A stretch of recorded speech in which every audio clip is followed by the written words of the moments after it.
Upon landing in Earth's historical archives, one pattern becomes immediately obvious.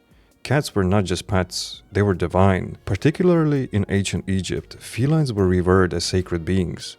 The goddess Bastet, often depicted with the head of a lioness or domestic cat, symbolized protection, fertility, and grace. Killing a cat even accidentally was a crime punishable by death. Archaeological findings confirm that Egyptians went as far as mummifying their cats and burying them in elaborate tombs. This reverence suggested that early humans either recognized some unique intelligence in cats or were already being manipulated by them. What makes things intriguing is the direction of domestication. Most animals were domesticated for utility: food, labor, protection. Cats, they did none of that efficiently. Yet they were welcomed into homes, temples, and hearts. This anomaly implies that cats offered something intangible. Emotional influence, perhaps. From our perspective, it appears humans didn't tame cats. Cats allowed humans to live near them. That power dynamic never truly shifted.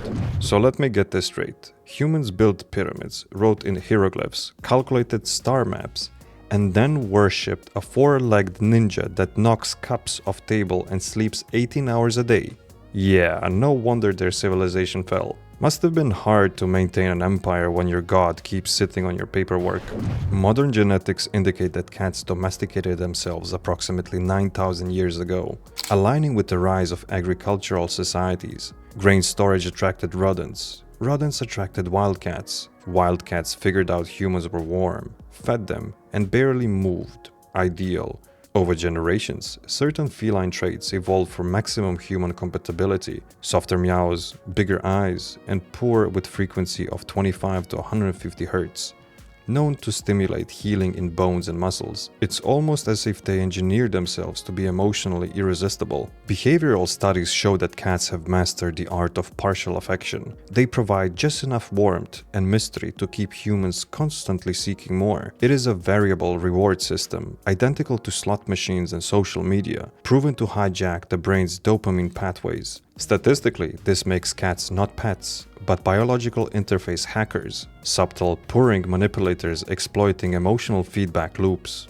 Earth Species 101. Wait, so they're freeloading, emotionally manipulative, energy efficient, cuddle bombs that humans feed out of sheer hope they will love them back one day? Oh, I see. Cats are just X's with whiskers. This planet keeps surprising me. Let us now address the digital infestation. Cat videos. On YouTube alone, there are over 26 billion views dedicated solely to feline content. These clips range from minor acrobatics and box-related physics experiments to interspecies staring contests and calculated laser pointer betrayals. Scientists have studied this phenomenon and found out that watching cat videos significantly boosts energy and positive emotions, while reducing anxiety and sadness. In a hyper-simulated world, cats became the emotional comfort snack of the internet. Even the internet's early architects seemed powerless. From keyboard cat to Nyan cat, cats didn't just go viral.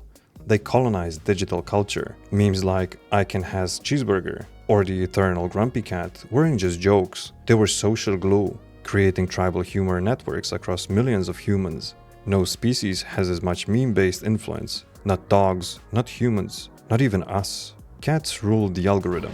So humans invented the most powerful information network in their history, and then used it to watch fluffy ninjas do parkour off refrigerators. Honestly, respect. That's the kind of chaotic genius I can work with.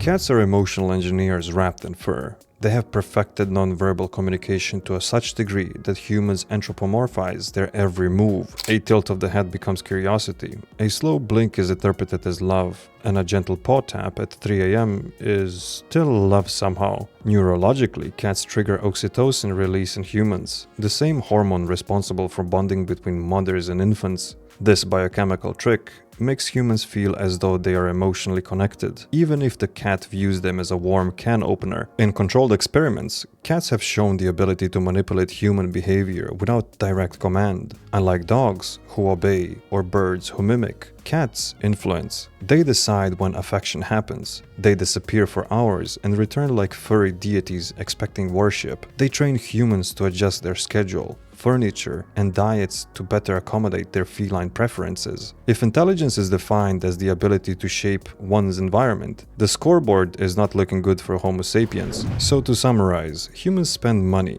time, and emotional bandwidth worshipping creatures that treat them like slightly evolved furniture. And the wild part? They call themselves the dominant species. If this is leadership, I nominate my Roomba for president.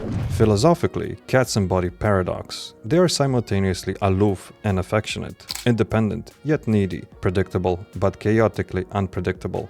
This quantum behavior mirrors the famous Schrodinger's cat through experiment, both alive and dead until observed.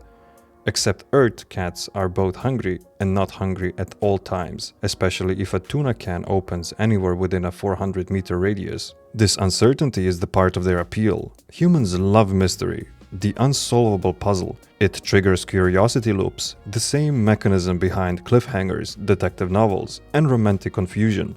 Cats are the biological equivalent of an unseen text message that says, "We need to talk." They evoke a constant state of a gentle anxiety, and humans are addicted to it. As observers from Andromeda, we conclude that cats are the planet's most successful enigma. Schrödinger was trying to explain quantum superposition, but maybe he just had a cat that refused to leave the damn box. And if curiosity killed a cat, it's only fair. The cat's been killing human productivity since the invention of Wi-Fi. Let us assess interspecies compatibility. Cats and humans share a surprising number of behavioral traits: territorialism, passive aggression, selective affection, and the overwhelming desire to nap in sunspots. Perhaps humans are drawn to cats because they see reflection of themselves, but without taxes, anxiety over emails, or the pressure to look productive on Zoom. Cats offer companionship without emotional labor. Unlike humans, they don't overshare, seek validation, or post vague status updates about cutting toxic energy.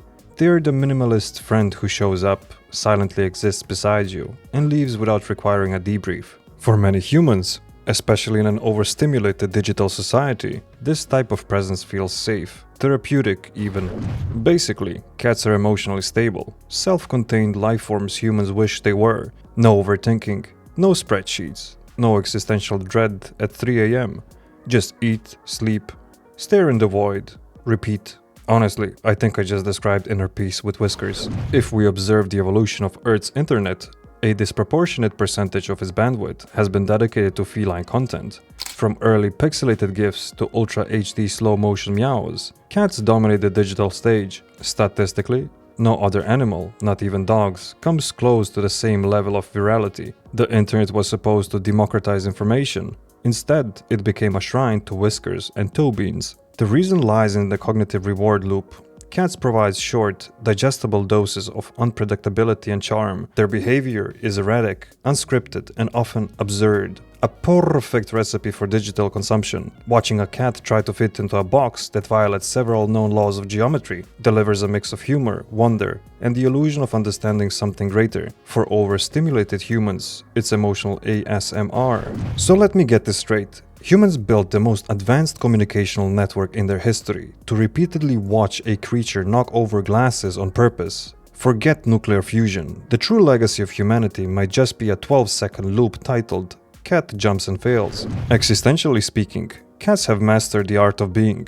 They do not hustle, they do not explain, they don't even apologize when they commit crimes of gravity on your bookshelf. In a culture where humans are perpetually striving, stressing, and self-optimizing, cats remain still, poised, untouched by the noise. Their behavior could be interpreted as nihilism, stoicism, or even higher forms of consciousness, unfazed by moral worries. They exist fully in the moment. A cat basking in a sunbeam is not worried about taxes, deadlines, or what Karen said in the group chat.